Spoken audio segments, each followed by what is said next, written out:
Class 12th। Yes, today's topic photo electric effect का जो third point है, effect of potential on the photo electric effect. और last topic आपको याद होगा, effect of frequency on photo electric effect. और आपने देखा था कि लास्ट क्लास में एक फॉर्मूला भी हमने स्टडी किया था कि इंसिडेंट फोटोन, एक फोटोन की एनर्जी ई है, that is energy of incident photon, work function of metal plate W not ले लेते हैं, फाई नॉट, और यानी ये जो एनर्जी ई है that is equal to work function of metal plate plus maximum kinetic energy of photo electron, minimum zero मानी जाती है। Maximum kinetic energy of photo electron यानी एक फोटोन इंजन होगा तो उसके पास कुछ एनर्जी होगी, वो एनर्जी इतनी होनी चाहिए कि मेटल प्लेट से ज़्यादा हो, और अगर मेटल प्लेट के इक्वल है तो ठीक है, उतनी एनर्जी लेकर के इलेक्ट्रॉन फ्री तो हो जाएगा, लेकिन इसमें काइनेटिक एनर्जी नहीं होगी। तो अगर मान लो ये 5 जूल की एनर्जी के साथ फोटोन इंजन हो रहा है, एग्जाम्पल के लिए 5 जूल तो बहुत बड़ी एनर्जी होगी, 5 जूल की एनर्जी के साथ अगर फोटोन इंजन हो रहा है तो मेटल प्लेट अगर आप अपने पास 2 जूल की एनर्जी रखेगा या 2 यूनिट की एनर्जी रखेगा तो बाकी 3 यूनिट की energy as a maximum kinetic energy of the photo electron होगी। तो ठीक है, इलेक्ट्रॉन इस काइनेटिक एनर्जी से मूव कर रहे हैं। अब क्या है, अगर मैंने यहाँ पर नेगेटिव प्लेट यानी कलेक्टर प्लेट को नेगेटिव पोटेंशियल दिया तो माइनस क्या करेगा, इस माइनस को, क्योंकि इलेक्ट्रॉन नेगेटिव चार्ज रिपल करेगा, रिपल करेगा, और जैसे जैसे -1 वोल्ट से -2 वोल्ट करूंगा तो और रिपल करेगा।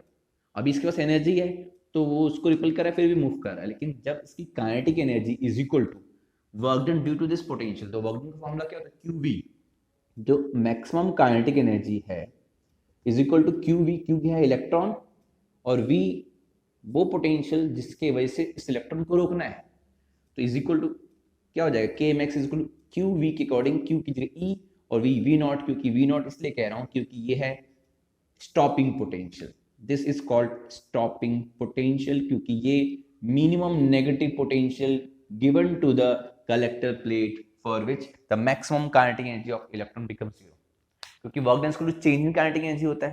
भाई के मैक्स के साथ मूव कर रहा है, उसको रोकना है यानी फाइनल एनर्जी जीरो करनी, तो चेंज कितना है, के मैक्स के equal, and that is called work done. Work done equal to Q V, Q V है यहाँ इलेक्ट्रॉन का चार्ज, और पोटेंशियल यहाँ पर V naught, that is called cut off potential also, stopping potential also. तो कट ऑफ और stopping potential definition board में पूछी गई है, इंपॉर्टेंट डेफिनेशन है। And what is cut off potential, या जिसको हम स्टॉपिंग पोटेंशियल भी कह सकते हैं, it is the minimum negative potential given to the collective plate so that the kinetic maximum kinetic energy of the photo electron become zero, यानी the photo electron stop. तो ये फॉर्मूला आपको मिल चुका है, एक ये फॉर्मूला और ये एक फॉर्मूला। अब बात करते हैं यहाँ पे कि वी नॉट आप देख सकते हो के मैक्स के अकॉर्डिंग, अगर आपकी इसकी काइनेटिक एनर्जी इंक्रीज हो जाती है तो फिर स्टॉपिंग पोटेंशियल को भी इंक्रीज होना पड़ेगा, है ना, क्योंकि ये डायरेक्टली प्रोपोर्शन है। सिंपल समझते हैं, अगर आपने फ्रीक्वेंसी बढ़ाई तो एनर्जी बढ़ेगी, एनर्जी बढ़ेगी तो के मैक्स बढ़ेगा। भाई ये तो मेटल प्लेट का फिक्स है, मेटल प्लेट डब्ल्यू नॉट रखेगा अपने पास, फ्रीक्वेंसी को देख करके ये नहीं बढ़ेगा।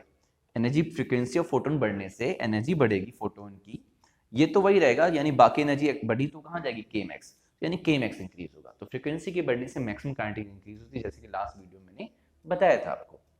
अगर के मैक्स इंक्रीज होगा तो यानी उसको रोकने के लिए पोटेंशियल नेगेटिव में और इंक्रीज करना पड़ेगा, that is stopping potential increase. अब बात करते हैं ग्राफिकली समझने के लिए, तो लास्ट टॉपिक का भी ग्राफ और यहाँ पे भी ग्राफ कुछ एक जैसा है, समझते हैं। पहले ग्राफ प्लॉट करते हैं, के मैक्स वर्सेस फ्रीक्वेंसी, फ्रीक्वेंसी किसकी, इंजन फोटोन की फ्रीक्वेंसी, और के मैक्स किसका, फोटो इलेक्ट्रॉन का। ग्राफ कैसा होगा, आपको पता है जब तक कि मिनिमम फ्रीक्वेंसी ना हो यानी थ्रेशोल्ड फ्रीक्वेंसी के इक्वल ना हो तो इलेक्ट्रॉन तो रिलीज नहीं होंगे, तो काइनेटिक एनर्जी किसकी जीरो होगी।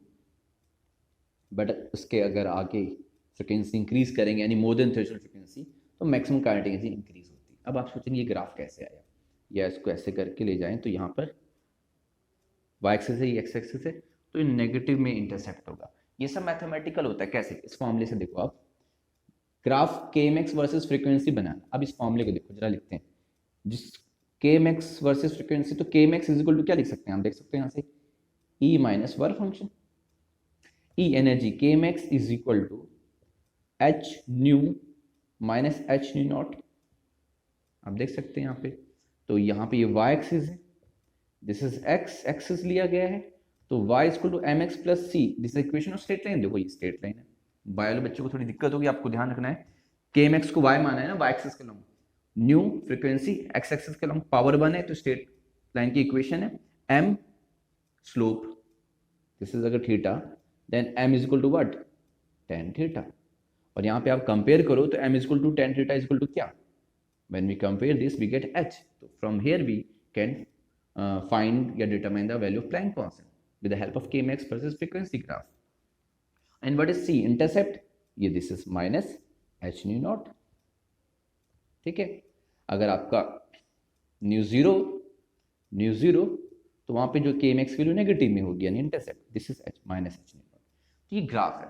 अब इसी ग्राफ को थोड़ा सा इस फॉर्मूले के अकॉर्डिंग मॉडिफाई करते हैं ना, क्या करते हैं, kmx को ev नॉट के इक्वल पुट करते हैं, ev not h new minus h new not.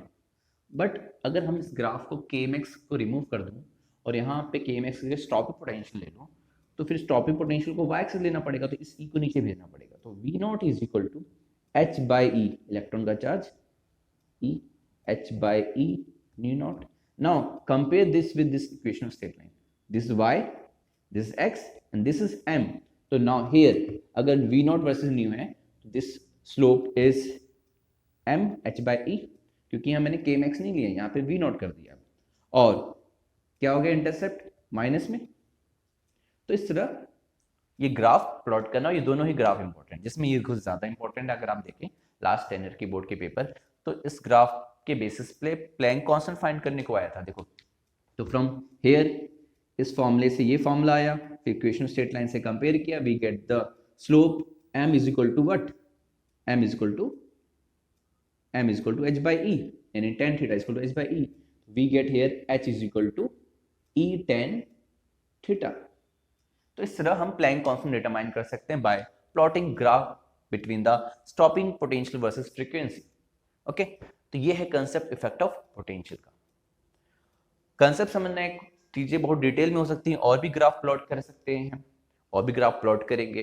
ये बेसिक चीजें मैं आपको बता रहा हूँ, ठीक है।